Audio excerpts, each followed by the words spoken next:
Bite, a zombie apocalypse story. Part 21. Scrapped Lives. John, Toby, Jack and Ty drove up to the chain link gate. John was behind the wheel of the Astra. The car was cramped and smelled of old cigarettes. Jack hopped out and snapped the padlock off with a pair of bolt cutters, and they drove through. "Dude, this car is shit," Toby had to yell to make himself heard over the engine, which sounded like it was on its last legs and was probably attracting dead from miles away. "Feel free to get out and walk. By the looks of you, you could do with one." "Fuck you." John interrupted before the argument went from jokes to nasty. "Okay, ladies, put your handbags down, and your dresses are both lovely." Ty giggled and punched him on the arm. Jack stopped to attach a new padlock to the gate so they would not be interrupted during their scrap run. "Maybe we could fortify this place," Ty suggested.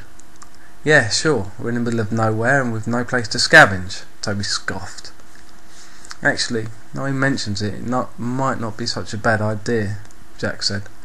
"The fence is here already, warehouse to sleep in, and running water probably.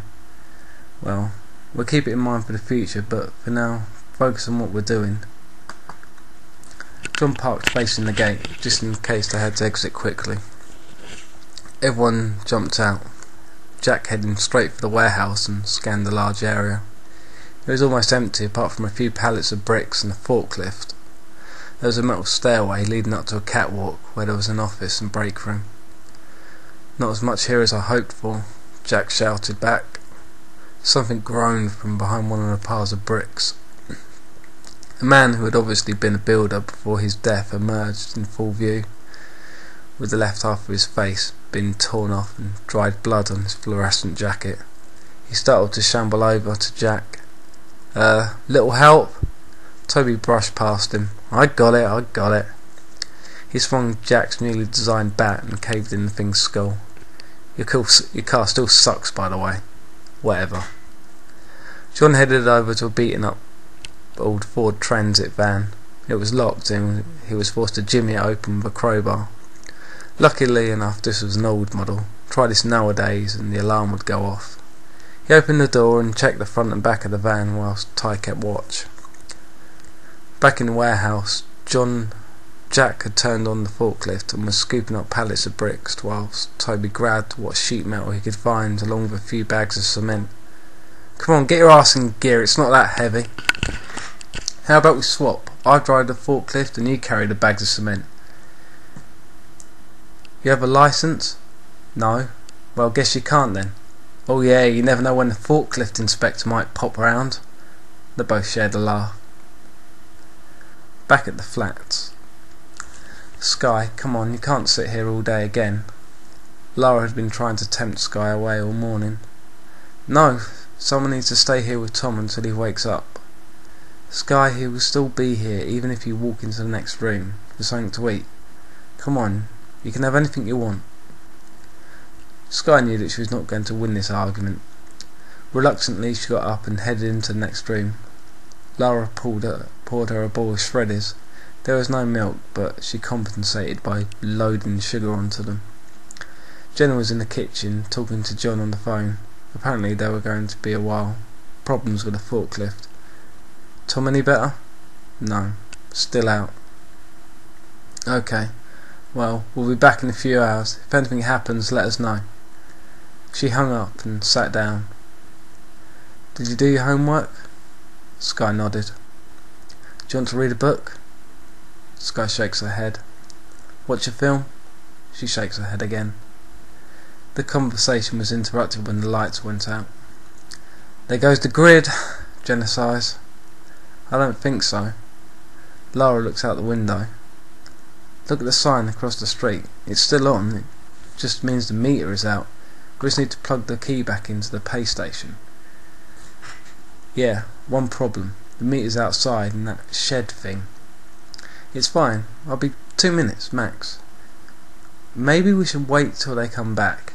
"Don't be a wimp. I'll go down." Jenna frowns. "It'll be fine, really. 30 seconds, max." "Oh, Jesus Christ!" The shout came from the next room. Sky jumped up from the table, and Lara and Jenna soon followed. Tom was sitting up in bed, clutching his arm, still in a sling. "You awake?" Sky jumped up to hug Tom. "Oh, okay, darling, it's nice to see you, but be careful. I feel like someone just stabbed me." Lara entered the room. "That's because you got stabbed." "Huh, guess that'd explain it. Where is everyone?" "They've gone out to get materials to strengthen our defence." "So, who's here?" "Just me, Sky, and Jenna." "Well, who's watching the front?" "Right now, Jenna." "Okay, help with this t-shirt. I'm going to watch it with her." I managed to put on a white short-sleeved t-shirt before standing up and quickly sitting back down. "Man, I'm shattered." "Yeah, you lost a lot of blood and we've been pouring pain pills down your neck. You're going to feel like shit for a few days. Now get your ass back into bed." I didn't have the energy to argue. As soon as I put my head down on the pillow, I was out again. "Okay, I have the electric key. I'll be back in a sec." Lara exited the building and turned the corner. There was a few dead around, but by the time they could reach her, she would be back inside. The door to the shed was stiff and required a swift kick before it opened, but she located the appropriate charging unit, plugged it in, and turned to lock the shed door behind her. As she turned away, there were two people standing behind her, 10 feet away, dressed in jeans and white tank tops that only flattened muscular arms. Instead, these just showed off how skinny they were and looked absolutely ridiculous on them. Gold chains and shaved heads. Possibly a couple of twins, they looked so thuggish. Lara moved slowly back to the flat door, and they followed. She started to run. So did they. She got to the door and pulled it open. As she went to slam it behind them, they reached the door. One of them reached through and held the door open. Lara kicked him in the crotch and made to climb up to the first floor, but as the man fell, he grabbed her ankles. She kicked but couldn't break free. The second man entered and made his way to Lara. He dragged her to her feet and held a knife to her throat. "How's the van coming, guys?" Ty asked, still keeping watch over him. "Would be a lot quicker if you shut up." "Gee, sorry." "It won't be long." The van roared into life. "Ah, maybe right now," John finished. They had loaded almost everything up, despite a few problems with the forklift, but Jackson fixed it simply by hitting it with a hammer a few times. Toby had wandered off from the main warehouse floor and up onto the catwalk. He made his way to the office door and opened it, soon wishing he hadn't. The stench coming from the room was overpowering. There were at least 12 dead inside, standing, not reacting till Toby had opened the door. Their eyes all turned on him, and they moaned. "Fuck! Guys, time to go!" He slammed the door shut behind him and ran down the catwalk. Jack looked up from the forklift controls. "What do you mean we have to go?" The office door glass breaking and bodies spilling through answered his question. "Okay, time to go." He moved the forklift forward with the last load of bricks. "Get out of the way, Ty!" He stepped aside just in time as Jack went past him, shooting the last load of bricks in. John jumped in the driver's seat and Ty climbed in alongside him, followed by Jack.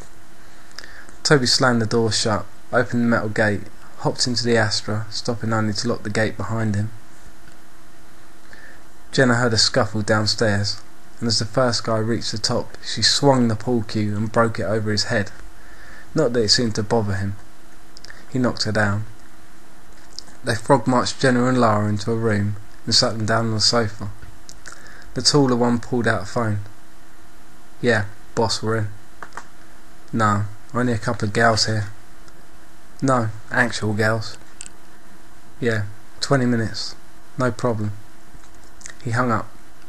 "Boss is on his way." He sat down on the arm of a chair whilst the other stood in the hallway. "Tom, wake up. Please get up, someone's here." Sky shook Tom, but he was not waking. She picked up a cricket bat and made her way to the next room. She'd never been so scared in her life as she approached the man from behind. She lifted up the bat and hit him in the lower back with all the strength she could muster. The man barely flinched as he turned to face her. Got another one. Need a hand? With an 8-year-old, I think I'll manage. Lara jumped up. Leave her alone. The tall one slapped her to the floor. Sit down! Sky backed down the corridor and the man reached into his pocket and pulled out a knife. Come on, come sit with the rest of us like a good gal. Sky ran into the next room down the hall. The man pursued her. He entered the room, but what greeted him was not what he thought would be there. The little girl was not cowering under the bed. Instead, she was hiding behind the one the boss wanted dead. In his hands a police baton, and his right arm was in a sling.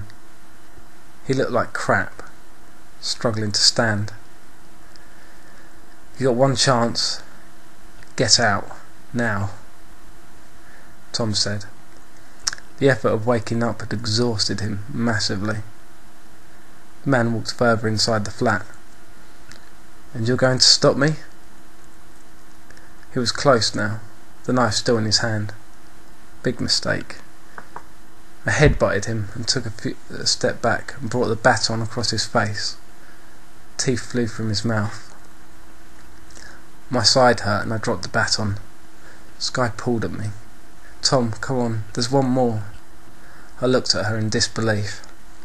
I got up, found my satchel and handcuffed the man's arms behind his back. Wait here. Do not move. You understand me? Yeah. Do not move, Sky. I am not joking. Do not move. Okay. She started to sound annoyed. I exited the room. I was not sure if John had taken the guns with him. I didn't have time to look. I headed next door. Laura and Jenna were on the sofa, this guy standing over them, knife in his hand. He pulled Jenna up by the hair. I walked quickly forward and tapped him on the shoulder. The surprise on his face was almost comical as I punched him in the nose. He dropped the knife, but then tackled me to the ground.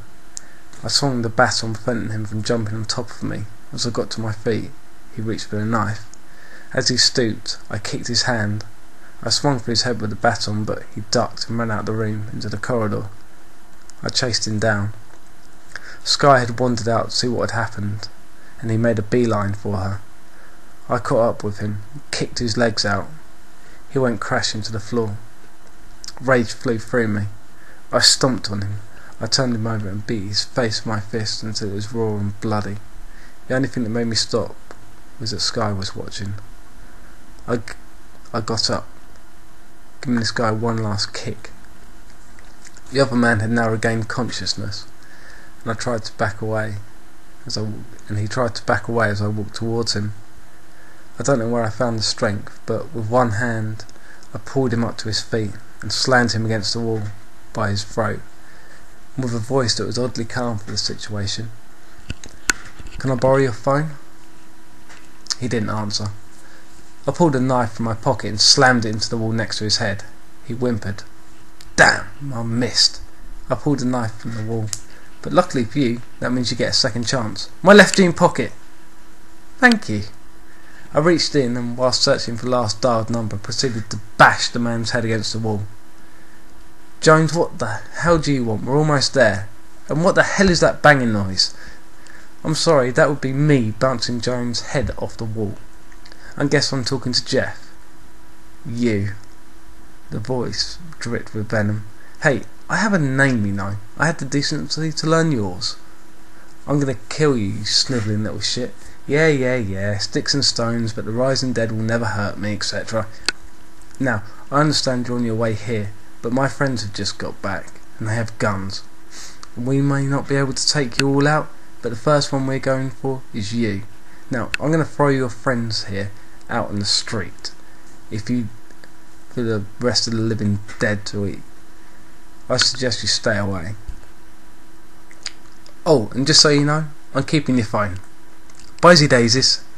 I hung up just as I saw John and the others hop out of the van. Everyone had got back safely. I slumped down on the sofa. Jones fell to the floor unconscious. Sky sat next to me and hugged me.